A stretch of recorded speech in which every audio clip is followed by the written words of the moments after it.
विदेश में illegal stay या वीजा रूल्स की छोटी सी गलतियां पहले से कई ज्यादा महंगी पड़ सकती है। भारत सरकार के नए आंकड़े बताते हैं कि अमेरिका से भारतीयों की डिटेंशन और डिपोर्टेशन के मामलों में पिछले 2 साल में करीब 5 गुना बढ़ोतरी हुई है।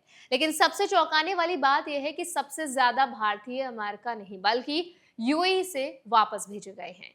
इस अपडेट का मतलब सिर्फ आंकड़े जानना नहीं है। आज इस वीडियो में हम आसान भाषा में समझेंगे कि डिपोर्टेशन किन कारणों से होती है, अमेरिका और दूसरे देशों के इमिग्रेशन रूल्स क्या कहते हैं, अगर किसी भारतीय को डिटेन किया जाता है तो उसके लीगल राइट्स क्या हैं, इंडियन एम्बेसी किस तरह मदद कर सकती है और विदेश में रहने वाले भारतीय किन बातों का खास ध्यान रखें ताकि ऐसी स्थिति से बचा जा सके। तो चलिए फिर जल्दी से वीडियो को शुरू करते हैं।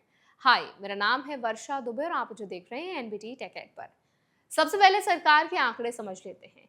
विदेश मंत्रालय ने संसद में जानकारी दी है कि साल 2025 में अमेरिका ने 3,888 भारतीय नागरिकों को डिटेन या डिपोर्ट किया। साल 2023 में संख्या 705 थी, यानी 2 साल के अंदर इसमें लगभग 5 गुना बढ़ोतरी दर्ज हुई।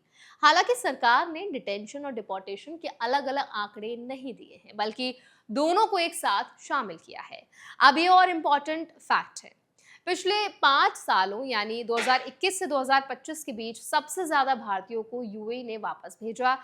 इस ड्यूरेशन में वहां से 18,028 भारतीय डिटेन या डिपोर्ट किए गए। केवल 2025 में ही ये संख्या 7,896 रही। इसके बाद अमेरिका और फिर मलेशिया जैसे देश इस लिस्ट में शामिल हुए।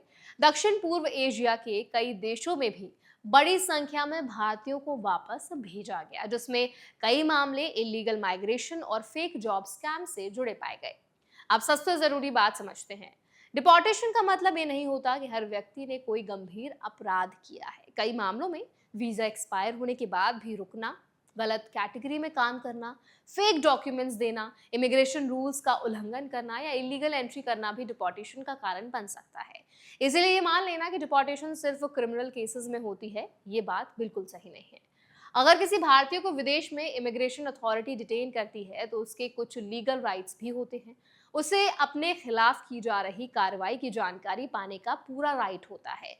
कई मामलों में उसे अपने देश के इंडियन एम्बेसी या इंडियन कॉन्सुलेट से संपर्क करने का अधिकार भी मिलता है। एम्बेसी स्थानीय कानून के दायरे में कॉन्सुलर असिस्टेंस दे सकती है, परिवार को सूचना पहुंचा सकती है और जरूरी डॉक्यूमेंट से जुड़ी मदद कर सकती है। हालांकि एम्बेसी किसी देश के इमिग्रेशन डिसीजन को रद्द नहीं कर सकती, लेकिन भारतीय नागरिक को प्रोसेस के दौरान सहायता जरूर कर सकती है। सरकार की जानकारी से यह भी साफ होता है कि कई देशों में इलीगल माइग्रेशन के खिलाफ कार्रवाई पहले से ज्यादा सख्त हो रही है। खासकर अमेरिका में हाल के सालों में इमिग्रेशन एनफोर्समेंट तेज हुई है। वहीं दक्षिण पूर्व एशिया के कुछ देशों में फेक रिक्रूटमेंट और ऑनलाइन स्कैम नेटवर्क्स के जरिए भारतीयों को फंसाने के मामले भी सामने आए हैं। ऐसे कई लोगों को बाद में लोकल अथॉरिटीज ने डिटेन किया और भारत वापस भेज दिया।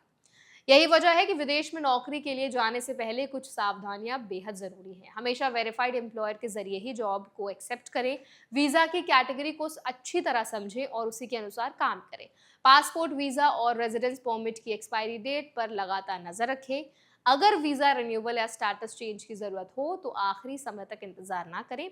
किसी एजेंट के कहने पर फेक डॉक्यूमेंट्स या गलत जानकारी देना फ्यूचर में लंबे समय तक इमिग्रेशन प्रॉब्लम्स पैदा कर सकता है।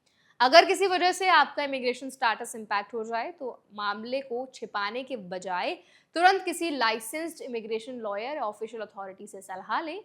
कई देशों में वॉलंटरी डिपार्चर, स्टेटस करेक्शन या अपील जैसे कानूनी ऑप्शंस भी अवेलेबल होते हैं, लेकिन उनकी समय सीमा तय होती है। इसीलिए देरी करना स्थिति को और मुश्किल बना सकता है।